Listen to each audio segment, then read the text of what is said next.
Ladies and gentlemen, this is Killer Cross. Please do not notify the police. Your signal has been interrupted.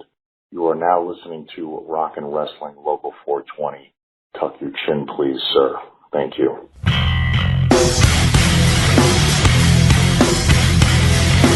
Wow, what a fantastic gift. I realize the title of your show, Rock and Wrestling Local 420. And I'm going to take that idea and go extreme. Alrighty then. This is Phil Nershi of the String Cheese Incident coming to you from up in the Windy Mouth.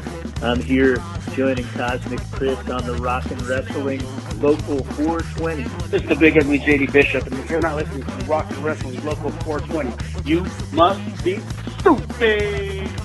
Hey there, radio buddies. It's me, Max Volume. You are listening to Rock and Wrestling and Local 420 with Cosmic Chris. Hey, this is Chad of the Two-Man Power Trip of Wrestling Podcast. When you're done listening to my show, head on over and listen to the Rock and Wrestling Local 420, and I guarantee you will not be disappointed. Hey, folks, I got a name for you, one of your greatest podcasts in podcast alive today. They don't call you a great podcast. They call you Rock and Wrestling in Local 420. Beat it if you can.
So, hey folks, welcome back. Wow. Oh, we're up to what? 135 episodes this week. This is, episode 135. I'm actually recording this on Mother's Day. So Sunday evening, we've had a Mother's Day. We watched the Saturday Night Live Mother's Day thing, which basically was a repeat, so. But we've had some shit go down the last week. One of the things, let's see, we've had a couple deaths, and I don't think any of them had anything to do with COVID. So let's see, on the day I uploaded last week, we lost, which was Wednesday of last week, we lost Kraftwerk co-founder Florian Snyder. He was 73 years old, and he lost a battle with cancer. And we also lost the founding father of rock and roll, Little Richard, who also, I believe, was cancer at 87.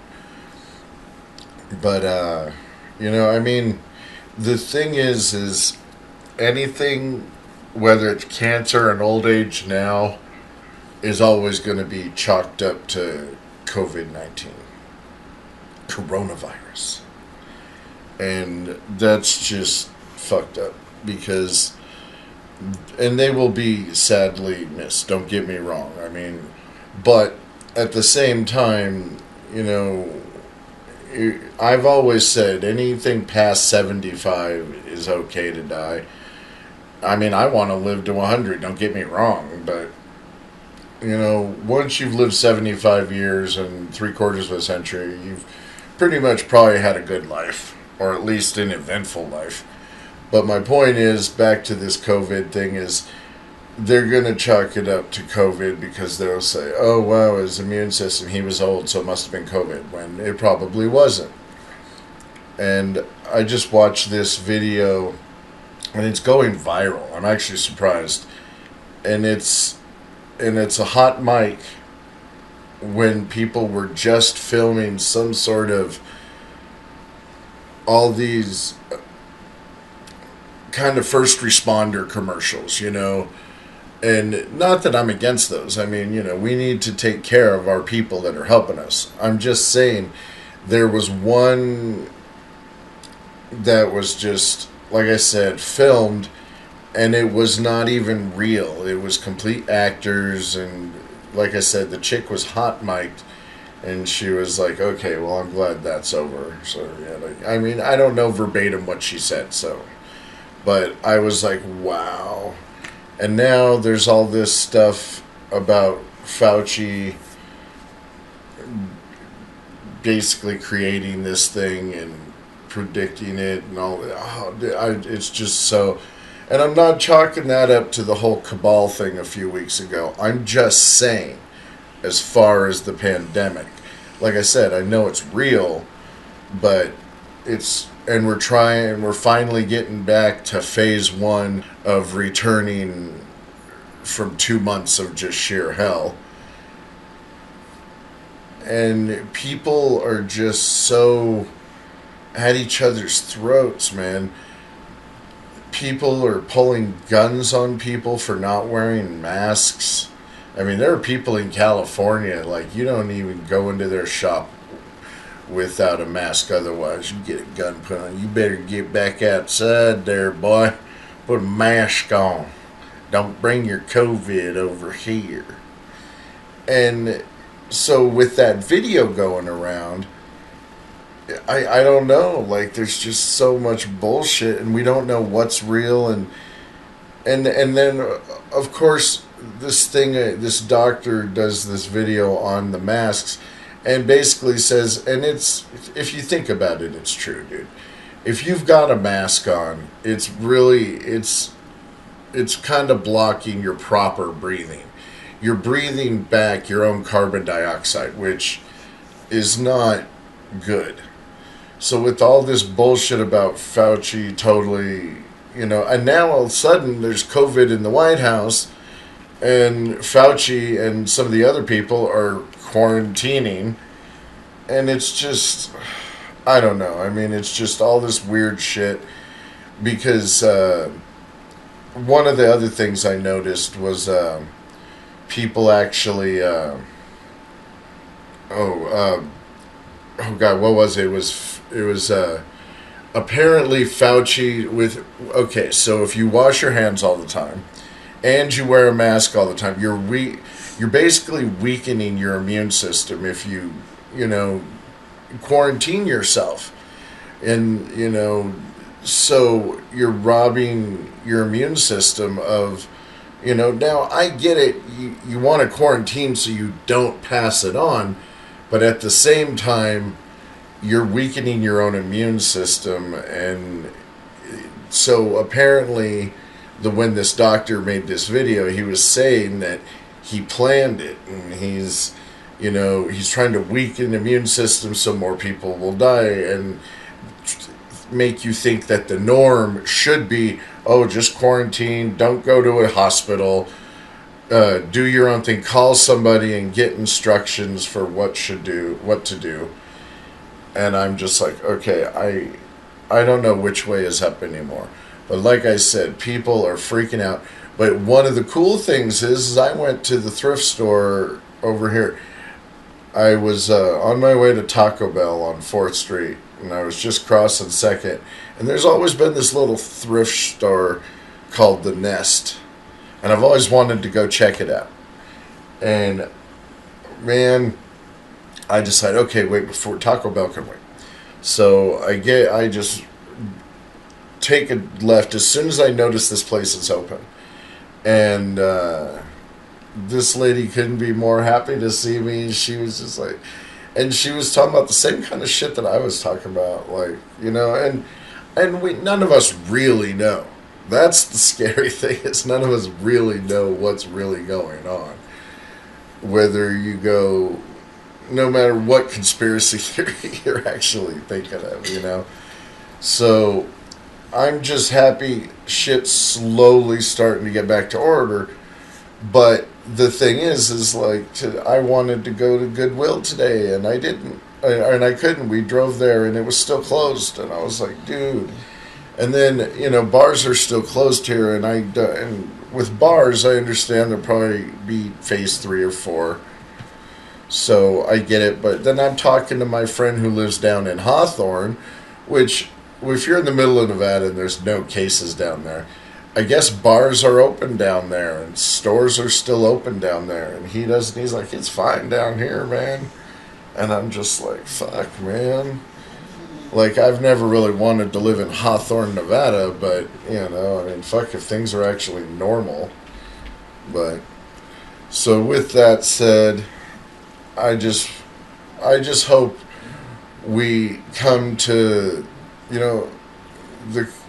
come to some sort of being cool with each other and finally getting back to normal. Because God forbid, I don't want for the people that say, oh, it's too soon. I don't want them to be right. Because if it is too soon, then fuck, I don't know anymore. I don't know what to say. So just bear with everyone just for a tad bit longer and see where we're going with this. Because they're trying to reopen restaurants, reopen stores and stuff. You can actually go to retail shops now.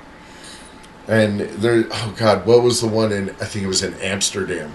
They built these little greenhouse pods that, like, the party could go, so like 2 people could dine, for lunch or something. But you sit in this little greenhouse fucking thing that they had built outside the restaurant, and I thought that was funny. So, but there's a few things in the music world outside of losing Little Richard and Florian Schneider. There's also a huge controversy, Sue, with Soundgarden versus Vicky Cornell. Basically, Soundgarden alleges that she used cash from charity concert for personal purposes. Or she's saying that they did, I think. And I don't know, but this looks ugly. I mean, Soundgarden filed legal papers in Florida over music copyright issues, ownership of the social media accounts, and alleged money raised for the Chris Cornell charity concert was used by Vicky Cornell for personal purposes for herself and her family. And I don't know, it just looks like basically what's happening is she's holding the last true Soundgarden record that they recorded, 7 tracks, before he died. And they want to release it, and she's saying no, it's her personal property. And then, like, I don't know, dude, that just looks fucking ugly. Let's see, what else? Guns N' Roses to release Sweet Child O' Mine book for kids. I thought that was kind of funny. And then, let's see, Weezer hail frontline workers in lockdown video with new single Hero, which basically they're saying has a lot of heavy metal roots behind the song, apparently. Apparently, all the guys in Weezer are different forms of, like, metal or something like that. So, that's kind of... let's see, what else have we got here? Iron Maiden canceled 2020 shows, announced 2021 tour, and last time I looked, it was nothing but Europe dates. So, I mean, that may have changed, but that's from 4 days ago. And let's see here. Oh, also, former Bad Company vocalist Brian Howe dies at 66. Now, a lot of people don't even realize that Brian Howe was a singer in Bad Company, because it was supposed to be because Paul Rogers was with The Firm with Jimmy Page and all that. So Bad Company wanted to form a new band, but their record label forced them to use the name.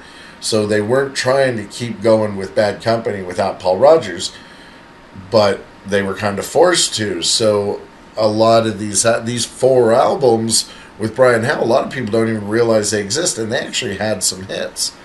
So, I mean, and a lot of people are mistaken that Paul Rogers is dead. And Paul Rogers actually put out a little video on Instagram saying, "Hey, I'm not dead." And the weird thing is, he didn't actually say anything about Brian Howe. Not like, this is why, like, I'm not the singer they're talking about, you know? And so it's just weird that he wouldn't mention it. And apparently only one member of Bad Company has even said anything like, my condolences go out to his family. I can't remember which one was.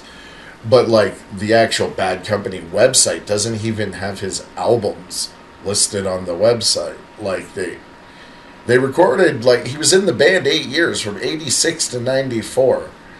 You know, so, I don't know, it's just kind of weird. And, Brian May from Queen apparently, breaks his ass, in a weird gardening mishap. So, he must have fallen on his butt and fucked it up. So, Dave Mustaine is also recording vocals for a new album, apparently. Bob Dylan announces new Rough and Rowdy Ways, the 39th studio album from Bob Dylan. Wow, because, you know, honest, I don't remember when the last studio album from Bob Dylan even came out. So, Motorhead releases a new lyric video for the classic Ace of Spades. Now, the only reason I'm mentioning this, because that's not really news to me, I'm just wondering, because anyone can make a lyric video. This is a Motorhead released lyric video, so I don't know, man. I mean, could be cool. I haven't seen it yet, but also James LaBrie on Dream Theater reunion with Mike Portnoy, Never Say Never. So apparently, not that they're in the works, I think they've just come to a point where, you know, Mike Portnoy wasn't just a drummer. I mean, it's like he was one of the main writers of the band with the songs and stuff. So when he left, it was a big thing, you know, and him and John Produce, and, you know, that's the other thing. James LaBrie, like, if you look at the first album, it didn't even have James LaBrie on it, and, you know, they had a different singer before that. They had some other guy, but that was just like one album. If you look at the entire last 30 years, it's been the same singer. So it's been pretty much John Petrucci and Mike Portnoy up until 10 years ago. So let's see, what else do we got? We also have a story on Megadeth bassist Dave Ellefson isn't letting the coronavirus ruin his plans for a self-titled solo album. Let's see. So he's producing a new album, and apparently one of the songs featured on the album is a metal version of Post Malone's Over Now, which I couldn't tell you one fucking Post Malone song. I know Ozzy was in one of his songs, and then he was on an Ozzy song, but I couldn't tell you any Post Malone music, so forgive me for not being hip on that. Like I said, I know who the guy is only because in the last year he's been getting momentum in the rock and roll world, because he did that thing of him playing nothing but Nirvana songs and stuff. And but that's kind of it in the music world. You know, in the wrestling world, there wasn't a lot that I actually like wrote down or anything, because it was all still kind of the same bullshit, but it is gaining a little bit more momentum, and Raw had a couple of good things in it that I liked. There was this thing between Flair and Liv Morgan, and Liv made this comment about, well, not all of us had a silver frickin' spoon shoved up our asses. And I thought that was kind of funny, just that comment alone. The rest of the show I really didn't care about. I think Drew and somebody else had a match, I think, but I mean, I really couldn't tell you anything. I just thought that shit was kind of funny. Then there was this opening segment on Impact that had Shamrock and Sami Callihan. And basically, Shamrock's going on this promo like, Sammy, you just don't understand.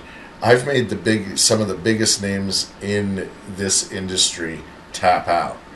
He goes, let's not forget, I was in the WWE, and he said something like, I made the Big Show tap out. I made The Rock tap out. And I made some MMA guy tap out. And, he's going on, and I thought it was kind of cool just because he said that shit. And then out of nowhere, the Michael Elgin guy comes out and basically interrupts everything. And then this kind of fight starts, and then Sammy just does something, the lights go out, come back on, and Sammy's gone. So, I don't know. But let's see, what else do we got? We got a weird kind of little vignette of Rosemary doing a tarot card thing. So, I mean, I thought that was kind of cool. I like what they've been doing with Rosemary a lot lately, like showing her in the bars and stuff. Like, they've been doing, because like I said, TNA has had weeks to do this because they're a tape show anyway. So, I mean, I don't know. Impact was alright. And I gotta admit, and as far as all of them, they're all starting to look better. Raw, I don't know, that just was like whatever. But SmackDown looked really good. But AEW had QT gets his ass handed to him and whipped by Murder Hawk. And that was, I don't know, I thought it was cool because when Jake the Snake came out in his leather jacket and everything, he had a fucking mask on him, and I thought that was kind of cool. He was wearing a mask. And I love this empty stadium that AEW is filming in. It's like really fucking cool because you can see some, like, the palm trees in the background, and they don't focus on the empty seats, but you can tell it's filmed in a stadium. So you know how when you're in a huge arena, you can tarp off the third floor or whatever. The way they filmed just looked really cool. You could tell it was sunset in Florida. There was palm trees in the back, but they didn't show the empty seats, and I thought it looked good. Let's see. Britt ends up attacking Brandy, and then Brandy's down, and Jake puts the snake on Brandy. So they did the old school Jake the Snake, putting the snake on Brandy. I thought that was awesome. And then they did this weird match at the end where Sammy and Sammy and Le Champion against Matt Hardy and Kenny Omega. And that went on, and then there's this huge like golf cart where Matt Hardy and Kenny Omega are chasing down Sammy in the golf cart. It's pretty fucking cool, actually. But it turns off into this huge fight in the stadium, like where the concessions would normally be. So there ain't no audience, but because AEW has been putting the roster around everything, it looks really cool. It doesn't look like a gauntlet match. It just looks like the roster's the audience. And I dig that. I mean, they're making it look better. So I don't know. That was pretty cool. And then I didn't write down play-by-play with what happened with SmackDown. But I got to admit, SmackDown this week, since they dropped all the people, they every single match was somebody I gave a fuck about. Like I said, I didn't write it down, so can't remember verbatim. But they started with Mandy and Sonya Deville and all that, and they're going at it. And then they go through some matches, and they were all like heady people. There were no jobbers or nothing, and it was all pretty cool. And then the end match is like Otis with I want to say like the New Day or something like that against like Seth and somebody else, or I can't remember exactly. but it was really cool, and it kept my attention consistently, so it didn't suck.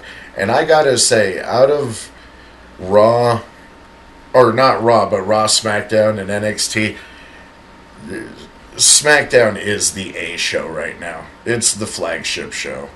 And they're putting actual thought into trying to deal with this pandemic shit. And one of the things I noticed that the Revival now are some other team, and they're going to AEW. So AEW and Impact are hiring some of these people. So it's kind of cool.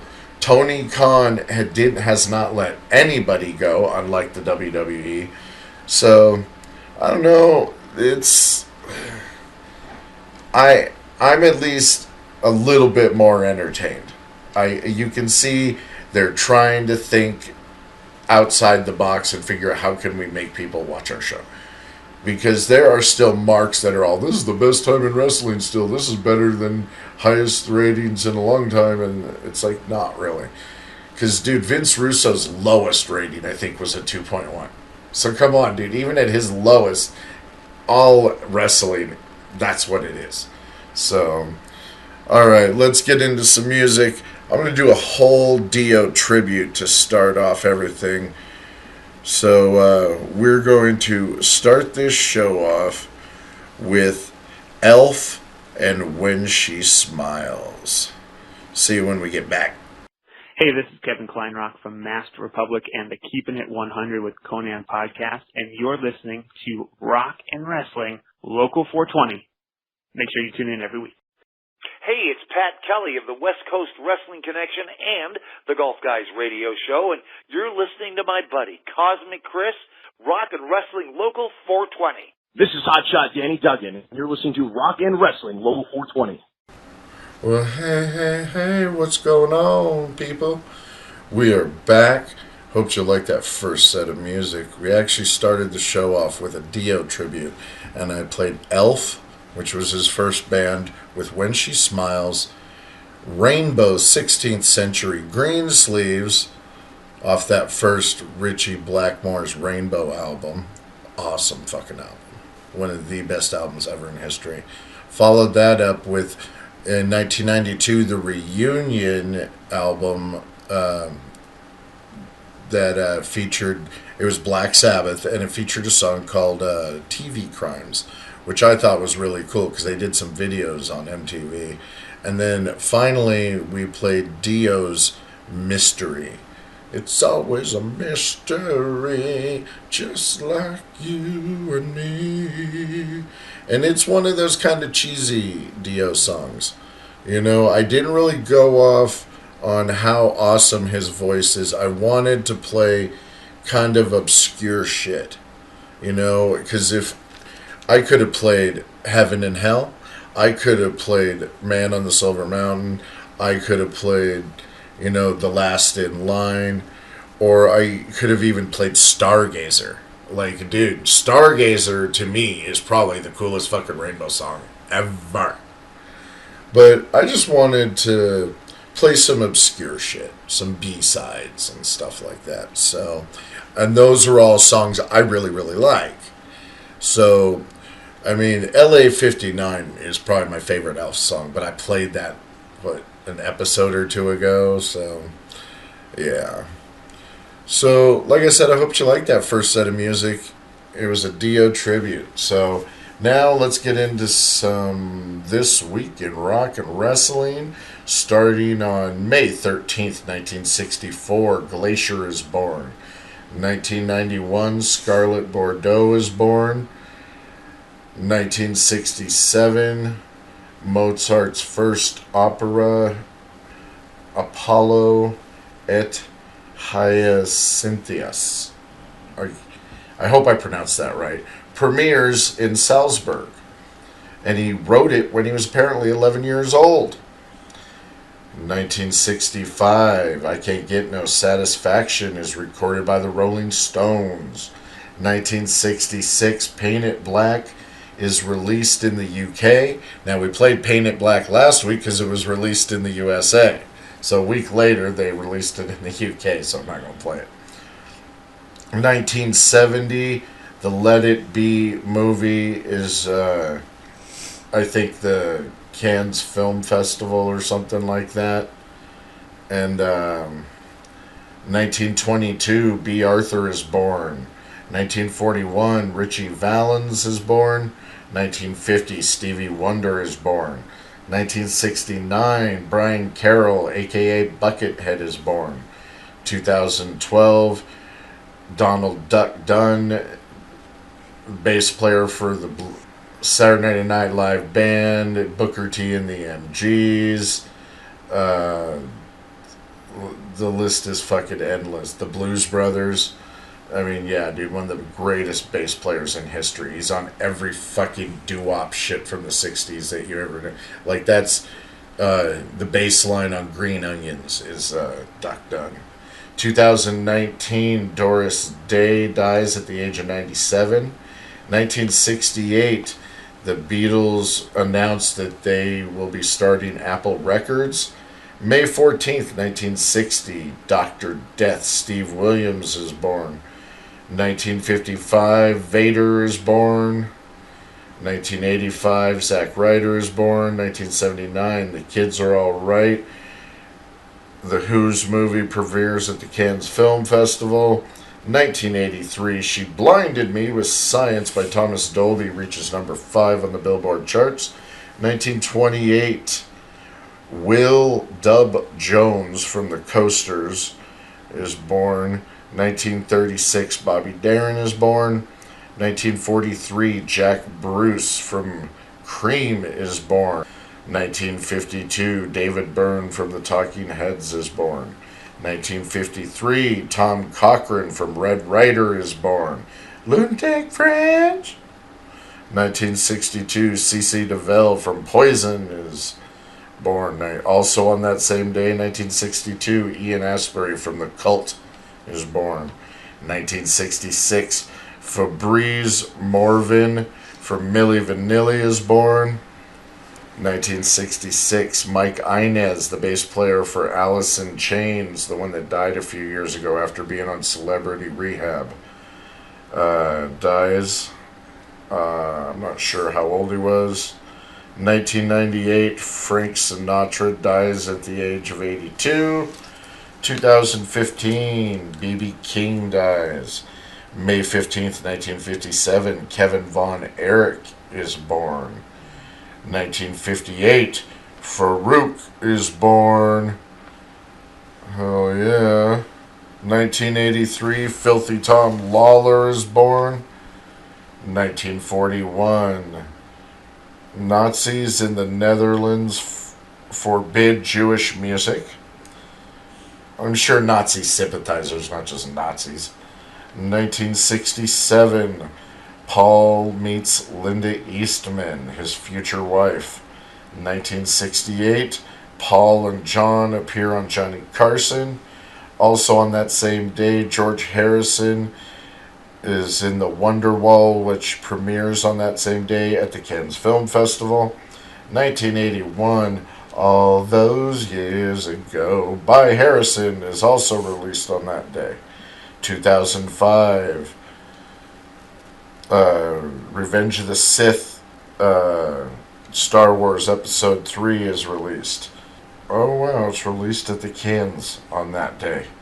1948, Brian Eno is born. 2003, June Carter dies at the age of 73. May 16th, 1961, The Godfather, Papa Shango, is born. 1985, Mike Bennett, aka Mike Kanellis, is born. 1947, Billie Holiday is arrested for drug possession. I don't know, it's probably fucking weed or heroin or something, you never know. Most likely in Harlem and shit like that, that's probably what it is. 1969, Pete Townsend and Roger Daltrey are charged with assault. Why, I have no ideas. It doesn't say, it just said they were charged with assault. 1981, Betty Davis Eyes goes #1 by Kim Carnes. 1984, When Doves Cry by Prince is released. 1992, Smells Like Nirvana is released by Weird Al Yankovic. 2002, Attack of the Clones, Star Wars 2 is released. 2019, Rocket Man, the Elton John movie, premieres at the Cannes Film Festival. A lot of Cannes Film Festival releases, probably because this is the week that they do it, so I would assume. 1919, Liberace is born. 1946, Robert Fripp from King Crimson is born. 1947, Barbara Lee from the Chiffons is born. 1948, Alto Reed, the sax player for the Silver Bullet Band, Bob Seger's band, is born. 1964, Boyd Tinsley, the fiddle player for Dave Matthews, is born. 1966, Janet Jackson is born. 1968, Ralph Transvant from New Edition is born. 1953, Django Reinhardt dies at the age of 43. 1990, Sammy Davis Jr. dies at the age of 64. 2010, Ronnie James Dio dies at the age of 67. God, that one killed me. It was just like Michael Jackson and Jerry Garcia and all that stuff with me, with all that. I mean, I don't know. It's just, that was a tough one. Dio really tore my shit up. May 17th, 1949, Dave and Earl Hebner are born. 1975, Alex Wright is born. 1987, Dash Wilder is born. 1980, Paul and Linda appear on SNL. 1942, Taj Mahal is born. 1959, Paul Di'Anno, the original singer for Iron Maiden, is born. 1963, Paige McConnell, a keyboard player for Phish, is born. 1965, Trent Reznor is born. 1970, Jordan Knight from New Kids on the Block is born. 2006, Lawrence Shirtliff, a.k.a. Ramrod, one of the main Grateful Dead roadies, dies at the age of 61. 2012, Donna Summer, Queen of Disco, dies at the age of 63. May 18th, 1943, Superfly Jimmy Snuka is born. 1912, Perry Como is born. 1948, Joe Bonsall from the Oak Ridge Boys is born. 1949, Rick Wakeman from Yes is born. 1967, Rob Bass is born from Eric B. and Rakim. 1969, Martika is born. She was in Kids Incorporated with Stacey Ferguson. 1975, Jack Johnson is born. 2017, Chris Cornell is found dead. I do not know how old he was. May 19th, 1946, Andre the Giant is born. 1985, Alistair Black is born. 1992, Kip Sabian is born. 1999, Phantom Menace Episode 1 of Star Wars is released. That was a huge disappointment. 1945, Pete Townsend is born. 1948, Grace Jones is born. 1949, Dusty Hill from ZZ Top, bass player, is born. 1951, Joey Ramone from the Ramones is born. 1954, Phil Rudd from AC/DC is born. And finally, May 19th, 1979, Eric Clapton marries George Harrison's ex-wife, Patty Boyd.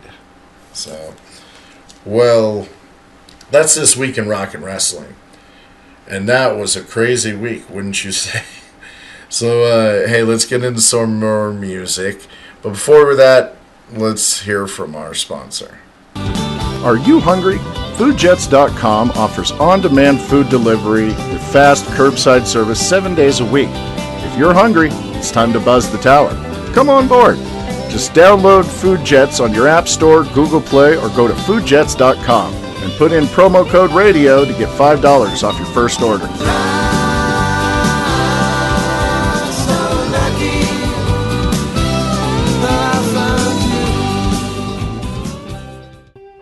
Hey folks, let me tell you about DDP Yoga. At a time in my life not so long ago, I was suffering from Hep C as well as diabetes and well over 300 pounds. And a friend of mine sent me a YouTube video of this man, Arthur Borman. He was a paratrooper that had been told he would never walk again without the use of crutches. He gave DDP yoga a try and is now one of DDP's leading success stories, as well as helping such people as Scott Hall, Chris Jericho, Gabriel Iglesias, Corey Taylor, Jake the Snake Roberts, Stevie Richards, and countless others. Diamond Dallas Page originally developed DDP yoga for athletes such as himself who had suffered years of injury due to high-impact sports. When he ruptured his L4 and L5 spinal discs during the height of his professional wrestling career, he was so desperate to keep his childhood dream alive that he was willing to try anything. So he tried yoga for the first time. I know firsthand the benefits that DDP yoga has to offer. Because Dallas had experience in many forms of fitness, he quickly learned how different yoga was from other traditional workouts. Soon he started mixing elements of yoga with his rehab as well as traditional workout principles. For almost a decade, he has refined his program and has become a master at teaching it to others. DDP has saved my life. I encourage you to buy the discs as I have. Go to ddpyoga.com or you can download the DDP Yoga Now app. You can do it anywhere you want. He has cooking segments, live daily workout segments. I encourage you to check it out. Start living a healthier life. And hey, this ain't your mama's yoga.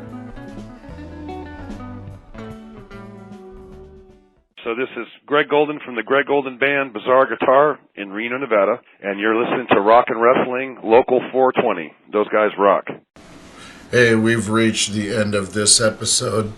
So before I get into what we played and what we did, let me take a quick bong load.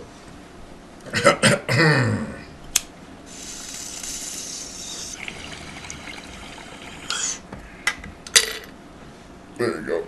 Thank you. Wait for it.